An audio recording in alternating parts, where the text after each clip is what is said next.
Hello my dear students, एक बार फिर से आप सभी बच्चों का क्लास 12 की केमिस्ट्री के अंदर वेलकम करता हूं। बच्चों, आज हम सरफेस केमिस्ट्री का एक नया टॉपिक स्टार्ट करने जा रहे हैं, that is physical adsorption and chemical adsorption. इस टॉपिक के अंदर हम पढ़ेंगे कि फिजिकल एडसॉर्प्शन और केमिकल एडसॉर्प्शन के अंदर क्या डिफरेंसेस होते हैं। इसके अलावा हम आगे यहाँ पर एडसॉर्प्शन को कौन कौन से फैक्टर जो है वो इफेक्ट करते हैं, इसके विषय में जानने का प्रयास करेंगे। तो स्टार्ट करते हैं from the topic physical adsorption and chemical adsorption. Physical adsorption का आपको अगर हम बात करें तो फिजिकल एडसॉर्प्शन को हम एक नाम और देते हैं फिजियोसॉर्प्शन।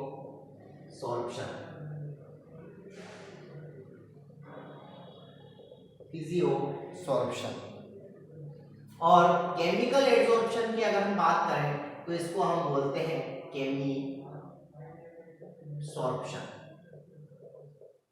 लास्ट क्लास में मैंने आपको एडसॉर्प्शन के बारे में बताया था कि एडसॉर्प्शन क्या होता है।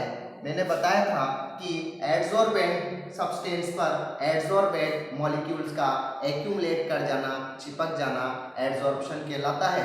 Adsorption is a surface phenomena. Surface पर जो कुछ भी चिपकता है वही एडसॉर्बेंट कहलाता है और एडसॉर्बेंट को सरफेस पर बांधने का जो काम सब्सटेंस करता है वह सब्सटेंस एडसॉर्बेंट कहलाता है। चलो आज हम बात करते हैं फिजियोसॉर्प्शन और केमिसॉर्प्शन की। तो फिजियोसॉर्प्शन और केमिसॉर्प्शन की अगर हम बात करें तो एक्चुअल में यहाँ पर फिजियोसॉर्प्शन के अंदर क्या होता है कि जो मॉलिक्यूल्स एडसॉर्बेंट पर चिपकने वाले हैं, एक्यूमुलेट करने वाले हैं, इनके बीच एडसॉर्बेंट और एडसॉर्बेंट के मॉलिक्यूल्स के बीच में फोर्स ऑफ अट्रैक्शन जो होता है ये काफ़ी वीक होता है। This force of attraction is very weak force of attraction like London force, wander वाल फोर्स ऑफ अट्रैक्शन। इस तरीके का फोर्स जो है बहुत काफ़ी वीक फोर्स ऑफ अट्रैक्शन यहाँ पर हमें देखने को मिलता है। तो यहाँ हम कह सकते हैं फिजियोसॉर्प्शन के बीच में जो एडसॉर्बेंट और एडसॉर्बेंट के बीच में जो बॉन्डिंग होती है that is physical bonding. Physical bonding का मतलब हम कह सकते हैं this is very weak type of bonding. तो हम कह सकते हैं यहाँ पर physical bonding exist. Physical bonding exists. Physical bonding exists in between adsorbate and adsorbent. तो physical bonding exists। अब ये जो physical bonding यहाँ पर लगेगी that is very weak force of attraction like van der Waal force of attraction. इसी तरीके से अगर हम केमिसॉर्प्शन की बात करें तो एक्चुअल में केमिसॉर्प्शन यहाँ पर एक केमिकल बॉन्डिंग का फॉर्मेशन होता है एडसॉर्बेंट और एडसॉर्बेंट के बीच में। तो जब एडसॉर्बेंट और एडसॉर्बेंट के बीच में केमिकल बॉन्ड का फॉर्मेशन होता है तो केमिकल बॉन्ड जो है वो काफी स्ट्रॉन्ग होता है। तो यहाँ पर हम देखते हैं chemical bonding exist and it is very strong force of attraction. दूसरी बात अगर हम यहाँ पर फिजियोसॉर्प्शन की बात करते हैं तो यहाँ चूंकि फिजिकल बॉन्डिंग में काफी वीक फोर्स ऑफ अट्रैक्शन के थ्रू जो है एडसॉर्बेंट और एडसॉर्बेंट आपस के अंदर जुड़े हुए होते हैं यानी चिपके हुए होते हैं। तो यहाँ अगर हमें डिसॉर्प्शन कराना होगा डिसॉर्प्शन कराना होगा तो हमें कम अमाउंट में एनर्जी देना होगा, और कम अमाउंट में एनर्जी देने की वजह से डिसॉर्प्शन की हम कह सकते हैं enthalpy of adsorption is very low. तो यहाँ कह सकते हैं अगर हमें फिजियोर्प्शन को ब्रेक करना है तो फिजियोर्प्शन को ब्रेक करने के लिए हमें minimum amount of energy is required, लगभग हमें 16 to 20 किलो कैलोरी एनर्जी जो है वो रिक्वायर्ड होती है। तो यहाँ में कम अमाउंट में एनर्जी सप्लाई करनी होगी, हम कह सकते हैं कि एंथैल्पी ऑफ एडसॉर्प्शन जो है वेरी लेस। तो एंथैल्पी ऑफ एडसॉर्प्शन कम होगा, यानी हम कह सकते हैं only 16 to 20 kilo calorie energy is required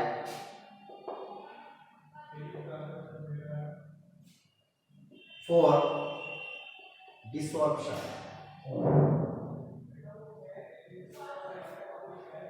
इसी तरीके से अगर हम केमिसॉर्प्शन की बात करें तो यहाँ है एडसॉर्बेट और एडसॉर्बेंट के बीच में केमिकल बॉन्ड का फॉर्मेशन होने की वजह से एक स्ट्रॉन्ग बॉन्ड का formation, strong force of attraction की वजह से ये आपस में जुड़े हुए होते हैं।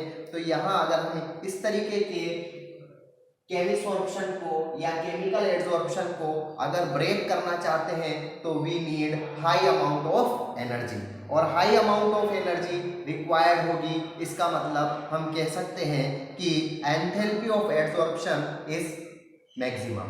तो हम यहाँ लिखते हैं एंथैल्पी ऑफ एडसॉर्प्शन मैक्सिमम,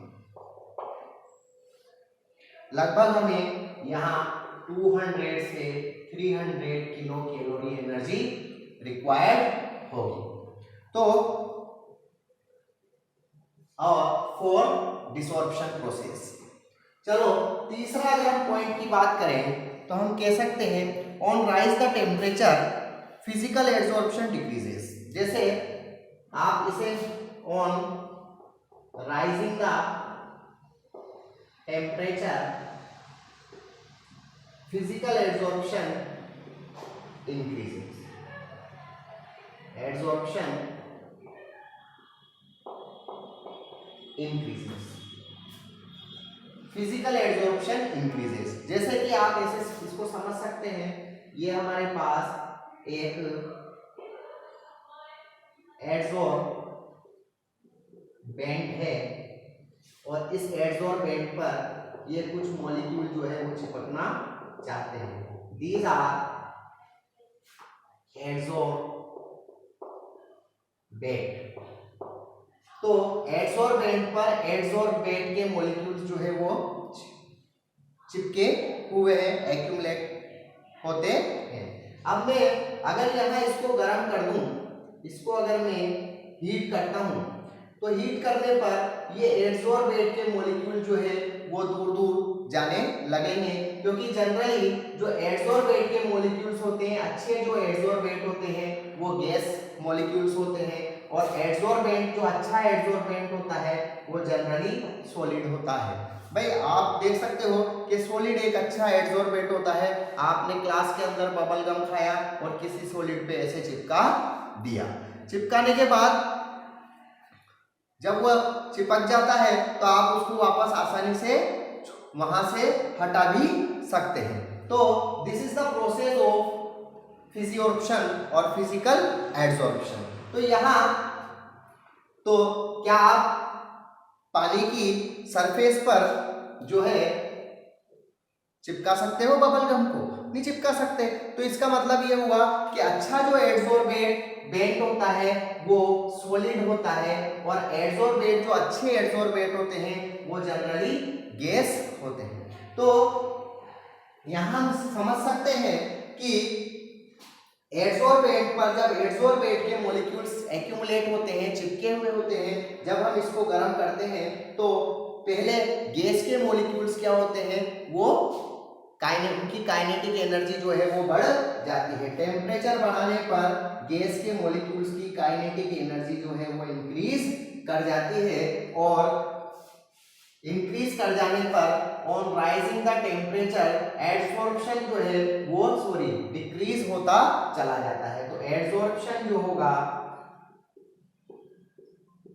वो डिक्रीज हो जाएगा, यानी हम कह सकते हैं डिसॉर्प्शन इंक्रीज होने लगेगा, यानी मॉलिक्यूल्स दूर दूर जाने, इस तरीके से दूर दूर जाने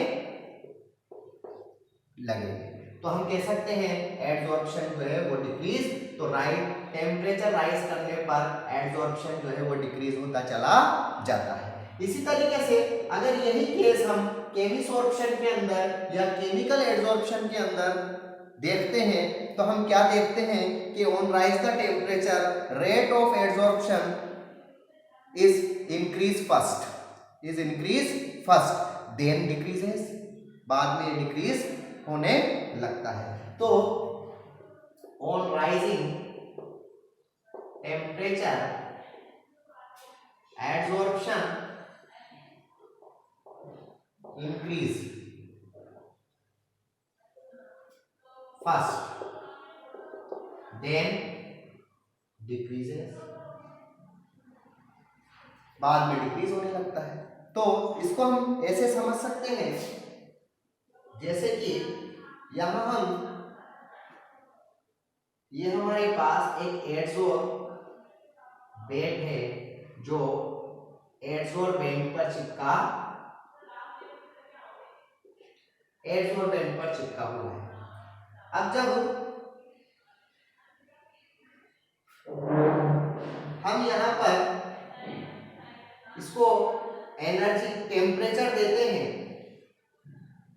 टेम्परेचर जब इसका इंक्रीज करते हैं तो हम यहाँ क्या देखते हैं, टेम्परेचर इंक्रीज करने पर कि एक्सटेंट ऑफ एडसॉर्प्शन जो है वो इंक्रीज कर जाता है। x upon m is equal to extent of adsorption,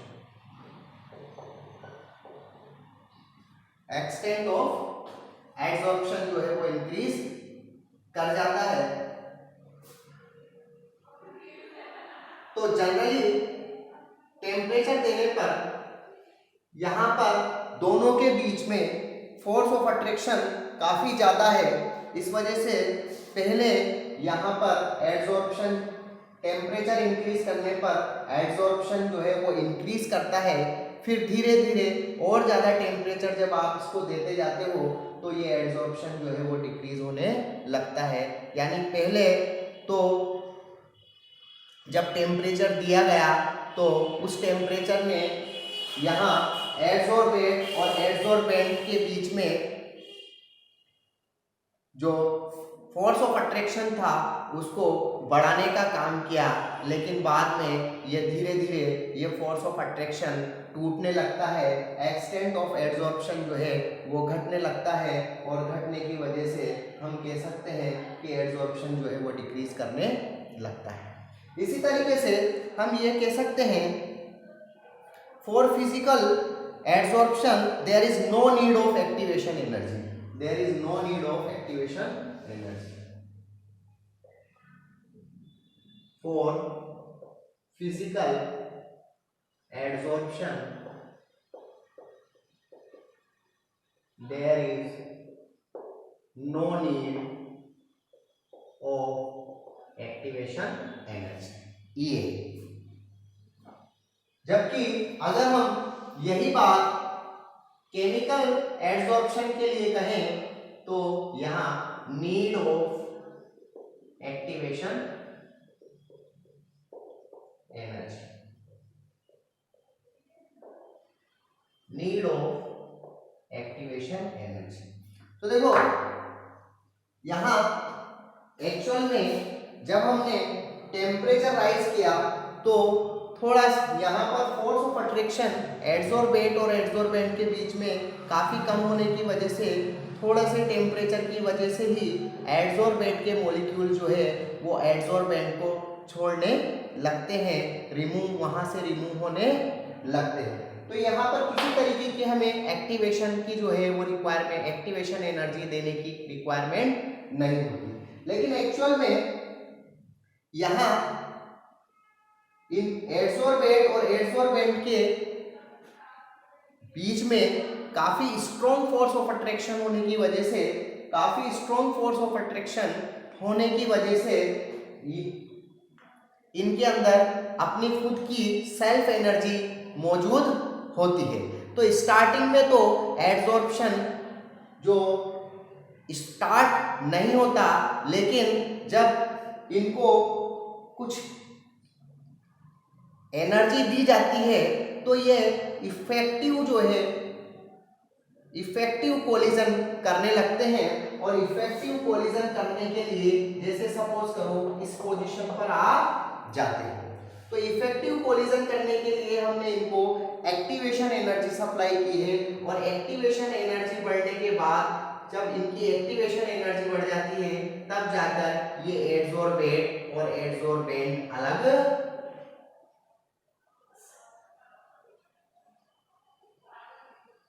हो पाते हैं, यानी एक दूसरे से अलग हो पाते हैं। तो यहाँ इन्हें इफेक्टिव कोलिजन कराने के लिए हमें जो है एक्स्ट्रा अमाउंट ऑफ एनर्जी देनी पड़ती है। और इस एक्स्ट्रा अमाउंट ऑफ एनर्जी को हम एक्टिवेशन एनर्जी बोलते हैं। जब इनकी सेल्फ एनर्जी और एक्टिवेशन एनर्जी जो है वो थ्रेशोल्ड एनर्जी के इक्वल हो जाती है, इस जगह हमारे पास थ्रेशोल्ड एनर्जी के इक्वल हो जाती है, तब जाकर ये मॉलिक्यूल जो है वो इफेक्टिव कोलिजन स्टार्ट करते हैं। और आफ्टर इफेक्टिव कोलिजन होने के बाद ही ये एक दूसरे के साथ से ब्रेक करना स्टार्ट करते हैं। तो हम कह सकते हैं कि for chemisorption we need of activation energy, but physiosorption we don't have any need of activation energy। तो यहाँ हम इसके अलावा और अगर हम बीच में इनके डिफरेंस देखें, एक डिफरेंस और देख लेते हैं। यहाँ जब हम फिजियोरप्शन देखते हैं तो ये हमारे पास जो है एक एडसोर्बेंट है, एडसोर्बेंट, और इस एडसोर्बेंट पर कुछ मॉलिक्यूल्स जो है वो चिपकना चाहते हैं, एक्यूमुलेट करना चाहते हैं। एडसोर्बेंट के मॉलिक्यूल्स जो है वो चिपकना चाहते हैं, एक्यूमुलेट होना चाहते हैं। तो जब ये एक्यूमुलेट होते हैं तो मैंने जैसा कि बताया था एडसोर्बेंट के जो सरफेस के जो मॉलिक्यूल्स होते हैं वो एडसोर्बेंट के मॉलिक्यूल्स को अपनी ओर क्या करते हैं, अट्रैक्ट करते हैं किसी फोर्स ऑफ, क्योंकि सरफेस पर इम्बैलेंस्ड फोर्स जो है वो ऑपरेट होता है। तो इस इम्बैलेंस्ड फोर्स की वजह से ये आने वाले मॉलिक्यूल्स को अपनी सरफेस पर अट्रैक्ट करते हैं। तो यहाँ जब ये मॉलिक्यूल्स को सरफेस पर अट्रैक्ट करते हैं तो जैसे ये मॉलिक्यूल्स यहाँ पर अट्रैक्ट हो गया, लेकिन अभी भी इसके पास कुछ फोर्स ऑफ अट्रैक्शन बाकी है, तो ये आने वाले दूसरे मॉलिक्यूल को भी इस तरीके से अट्रैक्ट करता चला जाता है। तो हम यहाँ कह सकते हैं जब फिजियोरप्शन के अंदर हमें जो है मल्टीलेयर फॉर्मेशन देखने को मिलता है, मल्टीलेयर फॉर्मेशन। तो हम कह सकते हैं फिजियोरप्शन के केस में मल्टीलेयर फॉर्मेशन देखने को मिलता है, जबकि यही बात अगर हम केमिकल एडसॉर्प्शन के अंदर देखें तो केमिकल एडसॉर्प्शन के अंदर एडसोर्बेंट पर जो एडसोर्बेंट के मॉलिक्यूल्स होते हैं वो काफी स्ट्रॉन्ग फोर्स के थ्रू जो है वो अट्रैक्ट होते हैं। तो सारा का सारा फोर्स ऑफ अट्रैक्शन जो है इस केवल सिंगल लेयर को बनाने में यूज हो जाता है। यहाँ पर किसी भी तरीके का फोर्स ऑफ अट्रैक्शन जो है वो बचता नहीं है। तो हम यहाँ कह सकते हैं कि in the case of chemical adsorption unilayer formation हमें देखने को मिलता है। यानी यहाँ पर सिंगल लेयर फॉर्मेशन होता है और यहाँ डबल और ट्रिपल लेयर फॉर्मेशन हमें देखने को मिलता है। तो यहाँ मल्टी लेयर फॉर्मेशन होता है, जबकि इसके अंदर यूनिलेयर फॉर्मेशन हमें देखने को मिलता है। चलो अब हम बात करते हैं फैक्टर अफेक्टिंग एडसॉर्प्शन। एडसॉर्प्शन को इफेक्ट करने वाले फैक्टर कौन कौन से होते हैं?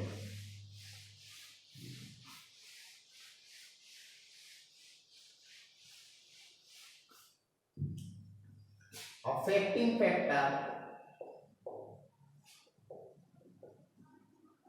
Of adsorption. Number 1, nature of adsorbent. जैसा कि मैंने बताया था कि जो सॉलिड एडसॉर्बेंट होते हैं इन पर हम किसी भी चीज को आसानी से चिपका सकते हैं। तो सॉलिड एडसॉर्बेंट जो है इनका एडसॉर्प्शन सबसे ज्यादा होता है लिक्विड से और लिक्विड का ज्यादा होता है गैस से। तो सॉलिड एडसॉर्बेंट जो है वो काफी अच्छे एडसॉर्बेंट होते हैं, यानी सॉलिड सब्सटेंस जो होती हैं वो काफ़ी अच्छे एडसॉर्बेंट होते हैं, क्योंकि इनकी सरफेस पर आसानी से किसी भी चीज़ को जो है वो चिपकाया जा सकता है, एक्यूमुलेट किया जा सकता है। जैसे हम कह सकते हैं प्लेटिनम की, आपने पढ़ा होगा प्लेटिनम, निकल या प्लेटिनियम की सरफेस पर हम हाइड्रोजन गैस को क्या है एडसॉर्ब कराते हैं। इसी तरीके से नेचर ऑफ एडसॉर्बेंट। नेचर ऑफ एडसॉर्बेंट की बात करें तो सबसे आसानी से जो एक्यूमुलेट करने वाले मॉलिक्यूल्स हैं वो होते हैं गैस के। तो गैस के पार्टिकल जो है वो आसानी से सरफेस पर चिपक सकते हैं। तो हम यहाँ कह सकते हैं गैस सब्सटेंस जो होते हैं इनका एडसॉर्बेंट पावर लिक्विड से मोर होता है और लिक्विड का सॉलिड से। इसी तरीके से हम यहां बात करते हैं surface area. Surface area, surface area अगर हम बढ़ा देते हैं तो आप surface area is directly proportional to the adsorption, यानी जितना ज्यादा सरफेस एरिया होगा एडसॉर्प्शन उतना ज्यादा होता है। जैसे कि सपोज करो हमारे पास ये एक कोल है, एक कोयले का टुकड़ा है और ये हमारे पास सॉलिड फॉर्म में है। This is in the form of solid. जब हम इसका पाउडर बना देते हैं, इसका मैंने बनाया पाउडर बना दिया, तो पाउडर बनाने पर इस कोल का जो सरफेस एरिया है, सरफेस एरिया जो है वो इंक्रीज हो जाता है। और इंक्रीज हो जाने की वजह से जब सरफेस एरिया बढ़ जाएगा तो एडसॉर्बेंट के ज्यादा मॉलिक्यूल्स इसकी सरफेस पर जो है वो चिपक सकते हैं, एक्यूमुलेट कर सकते हैं। तो मोर नंबर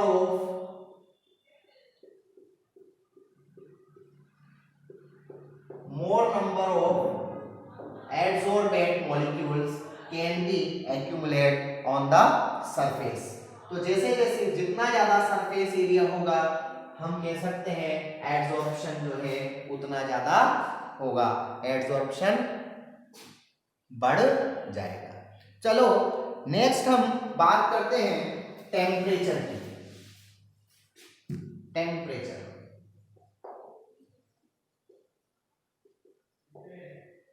टेम्परेचर की अगर हम बात करें तो जैसे मैंने आपको बताया था फिजिकल एडसॉर्प्शन के अंदर, फॉर फिजिकल एडसॉर्प्शन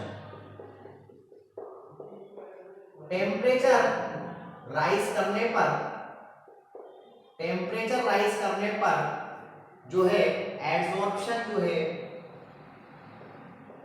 वो डिक्रीज होता था, जबकि फॉर केमिकल एड्सॉर्प्शन जब हम टेम्परेचर राइज करते हैं तो फर्स्ट एड्सॉर्प्शन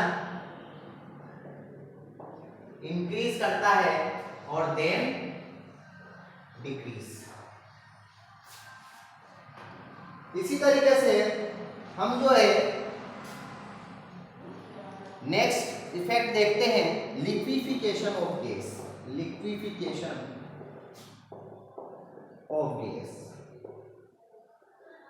ऐसी गैस जो इजीली लिक्विफाई हो जाती है, जनरली उनका एब्जॉर्प्शन जो है वो ज्यादा होता है।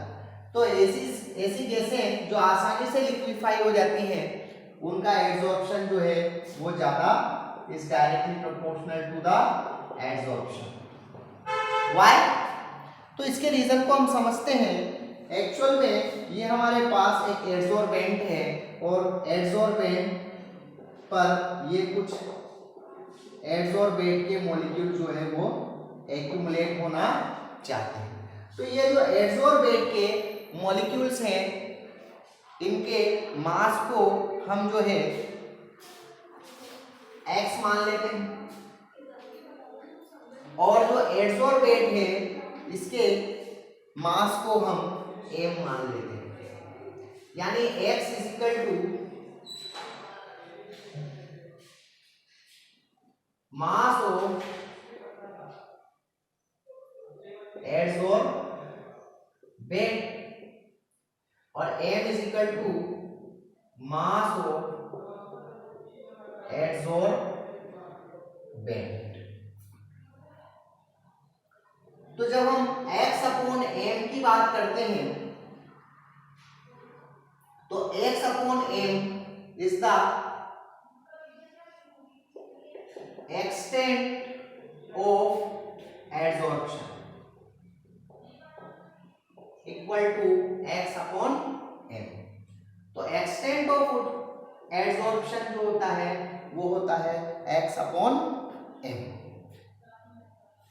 अब ये जो यहां इसका मतलब एक्सटेंट ऑफ एड्सॉर्प्शन जो है मास ऑफ एड्सॉर्बेंट और मास ऑफ एड्सॉर्बेंट पर डिपेंड करता है। तो एक्सटेंट ऑफ एड्सॉर्प्शन जो होता है x upon m is directly proportional to the liquefaction of gas. Liquefaction